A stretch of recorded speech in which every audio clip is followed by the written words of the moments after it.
పితా పుత్ర పవిత్రాత్మ నామమున ఆమెన్. శుభోదయం. ఈరోజు దేవుని వాగ్దానము, ప్రభువు మంచివాడు, ఆయన ప్రేమ శాశ్వతమైనది, ఆయన విశ్వసనీయత కలకాలము నిల్చును. కీర్తన 105.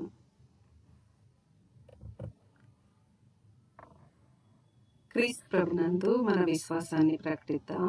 యేసువా, మీ మరణమును ప్రకటించడము, మీ ఉత్థానమును చాటుదము, మీరు మరలా వచ్చే వరకు వేచియందుము. త్రిత్వైక సర్వేశ్వరుడు మనకు చేసిన సకల మేలులకు వారికి వందనములు అర్పిద్దాం. తండ్రి దేవా, మీకే స్తుతిగణ మహిమ. యేసుదేవా, మీకే స్తుతిగణ మహిమ. ఆత్మదేవా, మీకే స్తుతిగణ మహిమ. త్రియేక దేవా, మీకే స్తుతిగణ మహిమ. ఈరోజు వాక్యాన్ని చదువుకుందాం. మత్తయి సువార్త 10వ అధ్యాయం వచనములు 34 నుండి 42 వరకు, 11వ అధ్యాయం 1వ వచనం.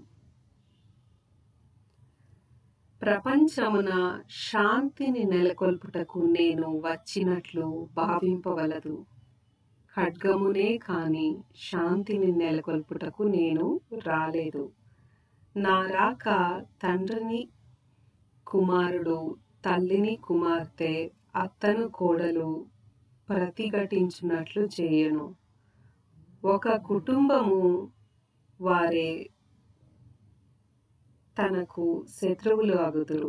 తన తండ్రిని కాని తల్లిని కాని నాకంటే మిన్నగా ప్రేమించువాడు నాకు యోగ్యుడు కాడు.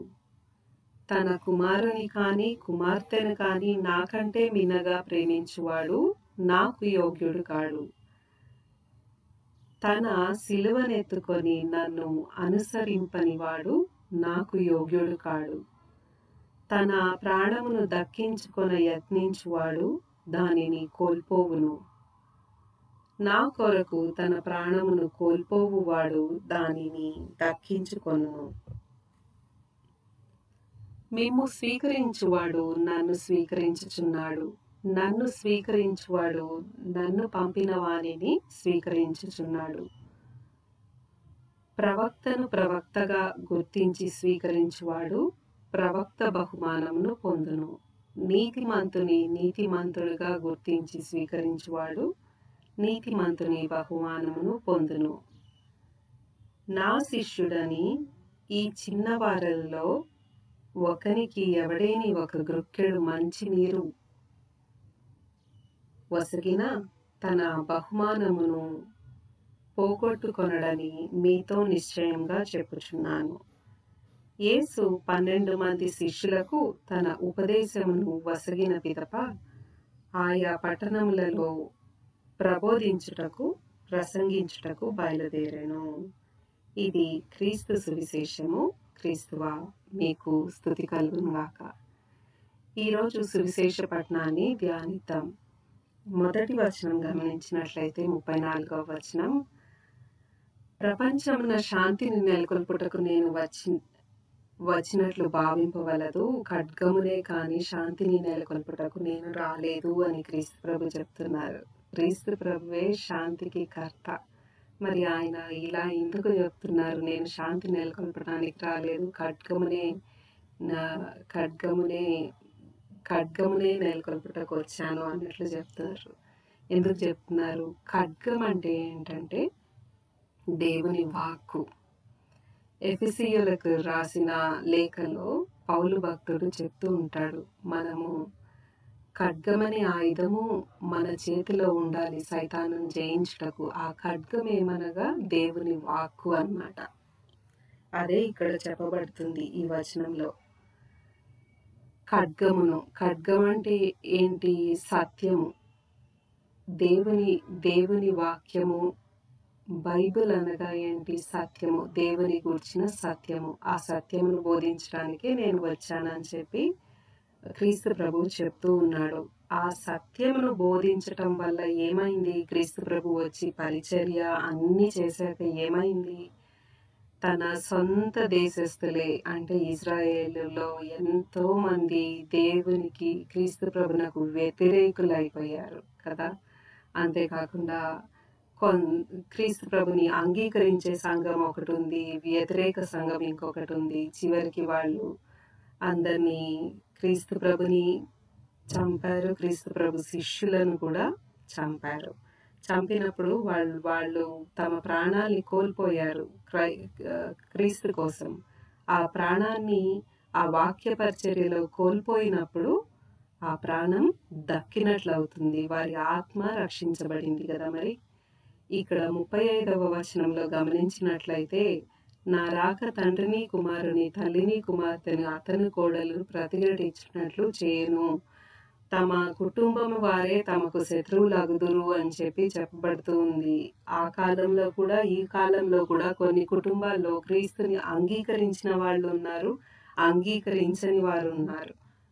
అంగీకరించిన వాళ్ళకి వ్యతిరేకంగా అంగీకరించని వాళ్ళు వాళ్ళని హింసించడానికి, వాళ్ళని తూలనాడటానికి ప్రయత్నిస్తూ ఉంటారు కదా. ఒకవేళ అన్య మతస్థుడు ఎవరో ఒకరు గనక క్రీస్తుని తెలుసుకొని క్రిస్టియానిటీలోకి కన్వర్ట్ అయితే వాళ్ళ కుటుంబం వాళ్ళు కొన్ని మతాలు ఎట్లున్నాయంటే వాళ్ళు అట్లాంటి వాళ్ళని చంపటానికి కూడా వెనకాడరు. అదే ఇక్కడ చెప్పబడుతుంది 36వ వచనంలో, తన కుటుంబం వారే తనకు శత్రువులు అగుదురు, వాళ్ళని ప్రాణాలు తీసే వరకు కూడా వెళ్తారు అని చెప్పబడుతూ ఉంది. ఒక్కోసారి క్రిస్టియన్ ఫ్యామిలీస్లో కూడా ఎవరైనా ఒక ఫ్యామిలీలో ఒకరు భక్తిగా ఉంటే వేరే వాళ్ళు అంటారు, ఎప్పుడేంటి గుళ్ళు, గోపురాలు, ప్రార్థనలు ఎందుకు అంత అవసరమా, ముందు ఇంట్లో పనులు చేసుకో, అది చేసుకో అని మామూలుగానే మాట్లాడుతూ ఉంటారు కదా. సో ఈ సువిశేషం ఈరోజు అదంతా చెప్తూ ఉందన్నమాట. అందువలననే మళ్ళీ 37వ వచనము గమనించినట్లయితే ఇది చాలా ఇంపార్టెంట్. తన తండ్రిని కానీ తల్లిని కానీ నాకంటే మిన్నగా ప్రేమించువాడు నాకు యోగ్యుడు కాడు అని క్రీస్తు ప్రభు చెప్తూ ఉన్నారు ఇక్కడ. ఎందుకంటే మనకి ప్రథమంగా ఇచ్చిన కమాండ్మెంట్ అంటే ఆజ్ఞ ఏంటిది? సర్వేశ్వరుణ్ణి పూర్ణ ఆత్మతో, పూర్ణ మనసుతో, పూర్ణ శక్తితో ప్రేమించుదుగాక, ఆరాధించుదుగాక. మరి దేవుడి తర్వాతే కదా ఏదైనా, తర్వాతనే వేరే కమాండ్మెంట్, నీ వల్లే నీ పొరుగు వారిని ప్రేమించుదుగాక, నీ తల్లిదండ్రులను గౌరవించుదుగాక, ఇట్లాంటివన్నీ తర్వాత. ఫస్ట్ దేవుడికి ప్రయారిటీ ఇచ్చాకే ఏదైనా అని ఈ వచనం చెప్పబడుతుంది. 38వ వచనం గమనించినట్లయితే ఇది కూడా చాలా ఇంపార్టెంట్. తన సిలువనెత్తుకొని నన్ను అనుసరించువాడు నాకు, తన సిలువనెత్తుకొని నన్ను అనుసరింపని వాడు నాకు యోగ్యుడు కాడు అని చెప్తూ ఉన్నారు. మనకిచ్చిన సిలువ ఏంటంటే మన కుటుంబ భారములు కావచ్చు, కుటుంబ బాధ్యతలు కావచ్చు, మనకి దేవుడు ఇచ్చిన పరిచర్య కావచ్చు, ఏదైనా కావచ్చు, అది ఇచ్చిన దానిని సక్రమంగా నెరవేర్చాలి. నెరవేర్చినప్పుడే మీరు నాకు యోగ్యులవుతారు అని చెప్తూ ఉన్నారు ఇక్కడ. పై వచనంలోనేమో దేవుడికి ప్రయారిటీ ఇవ్వాలని, నెక్స్ట్ దానిలో నీ కుటుంబ బాధ్యతలు, నీ బాధ్యతలని సక్రమంగా నెరవేర్తించాలని క్రీస్తు ప్రభువు చెప్తూ ఉన్నారన్నమాట. మరి 40వ వచనం గమనించినట్లయితే క్రీస్తు ప్రభు ఇక్కడ ఏమంటున్నారు? మిమ్మల్ని స్వీకరించువాడు నన్ను స్వీకరించుచున్నాడు, నన్ను స్వీకరించువాడు నన్ను పంపిన వాడిని స్వీకరించుచున్నాడు. మిమ్మల్ని స్వీకరించడం అంటే ఎవరైతే భక్తియుతంగా దేవునికి అనుగుణంగా జీవిస్తారో వాళ్ళని కనుక మనము స్వీకరించగలిగితే, వాళ్ళ పట్ల గౌరవంగా కానీ వారికి ఏ సేవ చేసినా కూడా అది దేవుణ్ణి స్వీకరించినట్లు అవుతుంది, ఇండైరెక్ట్గా తండ్రి దేవుణ్ణి కూడా స్వీకరించినట్లు అవుతుంది అని చెప్తున్నాడు. 42వ వచనంలో, నా శిష్యుల్లో ఎవరికైనా ఒక గ్రుక్కెడు మంచినీళ్ళు ఇచ్చినా ఆ బహుమానం మీకు దక్కుతుంది అని నిశ్చయంగా చెప్తున్నానని క్రీస్తు ప్రభు చెప్తున్నారు. అందుకని దేవుని పరిచర్య చేసే వాళ్ళని చులకనగా చూడకుండా వారి పట్ల గౌరవ భావం కలిగి వారికి ఎంతో కొంత ఏ విధంగా సాయపడినా అది దేవుడి ఖాతాలోకి వస్తుందన్నమాట. ఆయన మనకి బహుమానం ఇస్తారు దానికి తగ్గట్లు. సో ఈరోజు సువిశేషము చాలా చెప్పింది మనకి. అవన్నీ గనక మనము విని ఆచరించి పాటిస్తే మనకెంతో మేలు జరుగుతుంది. ముఖ్యంగా బైబిల్ చదువుకోవటం. బైబిల్ అనేది దేవుని గురించిన సత్యము. అదే అదే ఖడ్గము అని కూడా చెప్పబడింది. సో ఆ ఖడ్గం ఏం చేస్తుంది? ఖడ్గము మన మనస్సుకి గుచ్చుకున్నప్పుడు మన మనసులోని ఉన్న కర్కశాన్ని, చెడుని అంతా తొలగించి అది మన మనసుని నూతనీకరిస్తుంది. దేవుని నెలకొల్పుతుంది దానిలో. అంతేకాకుండా ఖడ్గము విభజనకు కూడా సూచన.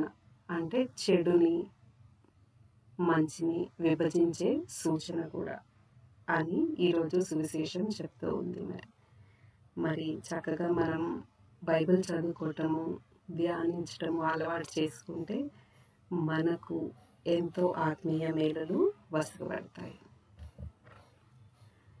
ప్రార్థించుదాము. ఓ క్రీస్తు ప్రభువా, ఈరోజు మీరు దయచేసిన చక్కని సువిశేష పఠనానికి బట్టి మీకు స్తోత్రం తండ్రి. మీరిచ్చిన పరిశుద్ధ గ్రంథాన్ని మేము చక్కగా చదువుకొని ధ్యానించి ఆధ్యాత్మికంగా మీ యందు ఎదిగే కృపని మాకు అనుగ్రహించండి ప్రభువా. బైబిల్ గ్రంథము పవిత్ర గ్రంథము, పరిశుద్ధాత్మ ప్రేరేపితమై దివిలో భువిలో వెలసిన గ్రంథం. బైబిల్ గ్రంథం సత్యమును బోధించే గ్రంథం, దోషమును ఖండించే గ్రంథం. బైబిల్ గ్రంథం నీతి యందు నడిపించే గ్రంథం. ఓ క్రీస్తు ప్రభువా, బైబిల్ని చక్కగా చదువుకొని మీ యందు ఎదిగే కృపను మాకు, మా కుటుంబాలకు, మా సంఘాలకు దయచేయండి ప్రభువా. మేము చేసిన ప్రతి ఒక్క పాపమునకు మాకు మన్నింపును దయచేసి మీ కృపయందు, మీ కాపుదల యందు, మీ భద్రత యందు మమ్మల్ని ఉంచి దీవించండి ప్రభువా. మా ఈ ప్రార్థనను యేసు శ్రేష్టమైన నామమున అడిగి వేడుకొంచున్నాము తండ్రి, ఆమెన్. యేసు యొక్క పరిశుద్ధ దివ్య రక్తమా మమ్ము రక్షించండి, ఆమెన్.